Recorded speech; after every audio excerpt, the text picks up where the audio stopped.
Shalom, shalom, bien-aimés. Je vous adresse mon bonjour. Vraiment, nous avons participé à un événement un peu particulier. C'était du waouh, c'était du lourd, c'était du jamais vu en RCA. Nous bénissons Dieu pour la vie de cet homme de Dieu, l'apôtre qui nous est venu de la France et qui a animé pendant tous ces jours ce programme. Nous avons découvert beaucoup de choses. Aujourd'hui, beaucoup courent vers le matériel, ce qui est périssable, ce qui a un délai, un début et une fin. Or, l'homme de Dieu nous a amenés dans une dimension à chercher les choses que l'argent ne peut pas acheter, les choses que seul Dieu peut donner, les choses qu'aucun homme ne peut nous donner, les choses qui viennent d'en haut. Parce que les choses qui viennent d'en haut ne sont pas périssables. Vraiment, dorénavant, j'aimerais et je souhaiterais que toutes les églises en RCA soient impliquées totalement.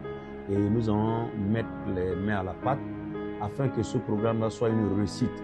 Notre pays a besoin de cela. Nous voyons ailleurs, les autres sont dans l'ascendance, ils sont en train d'évoluer. Pourquoi? Parce qu'il y a souvent des programmes comme ça qui se font organiser afin d'équiper l'église de Dieu. Mais ici en RCA, je pense qu'en une année, souvent on n'a pas ce genre de programme. C'est pourquoi il nous faut mettre la main à la pâte pour que les choses puissent avancer. Donc, je vais commencer à mobiliser d'autres frères et leur parler. Donc, on va faire une sensibilisation d'abord orale au niveau individuel pour que la prochaine fois, cette conférence-là puisse atteindre toute la RCA. Parce que les choses qui se disent ici, ce sont des choses du royaume. Ce sont les choses révoltantes. Ce sont des choses qui nous galvanisent. Ce sont des choses qui nous amènent à être dans la passion du Seigneur, à être dans l'évangile pur, l'évangile basique. Donc nous bénissons Dieu pour la vie de cet homme de Dieu et nous prions Dieu afin de le préserver, afin de le garder en vie pour que la prochaine conférence soit une réussite. C'est vraiment un homme qui est inspiré par Dieu et c'est le Saint-Esprit en lui qui l'a obligé à dire ce que Dieu veut. À dire ce que Dieu veut. Et c'est ce que ça m'a permis d'apprécier et de dire gloire à Dieu et bénir aussi l'équipe organisatrice, bénir mon conseiller spirituel en matière de communication, prophète Saint-Cyr Gamboy, et l'apôtre qui est venu de France et le docteur de Brazzaville et toute l'équipe qui ont su quand même contribuer. C'est une contribution pour la nation. C'est une contribution pour vraiment la sensibilité de la vie, de l'appel des serviteurs de Dieu dans cette nation. Et j'ai foi que d'ici demain, il y aura vraiment le véritable réveil.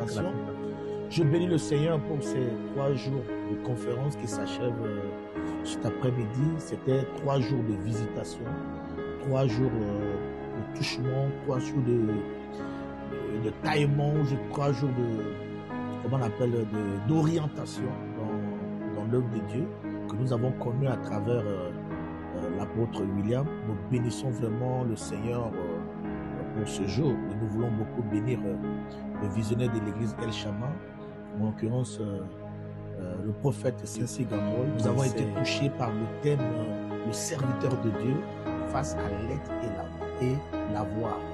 C'était juste des mots, mais nous avons vu que c'est des mots très profonds, très profonds.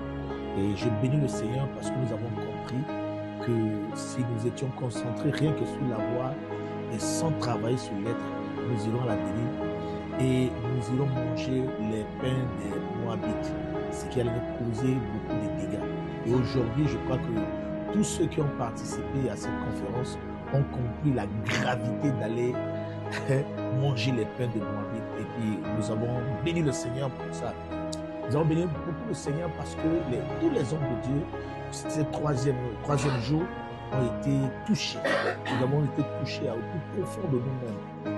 Et nous bénissons le Seigneur parce que nous croyons que la prochaine édition sera plus grande que la deuxième.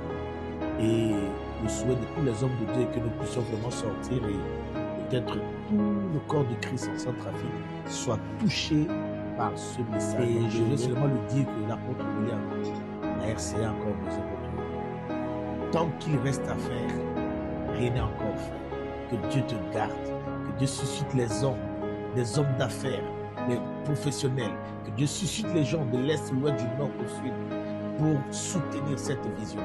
Et que ce fardeau qui pèse ton corps, d'ici 1 an, d'ici 2 ans, d'ici 5 ans, tu ne porteras plus, mais le Seigneur portera et ça sera allégé sur toi. Et que la vision ira plus loin et plus loin que tu l'espères.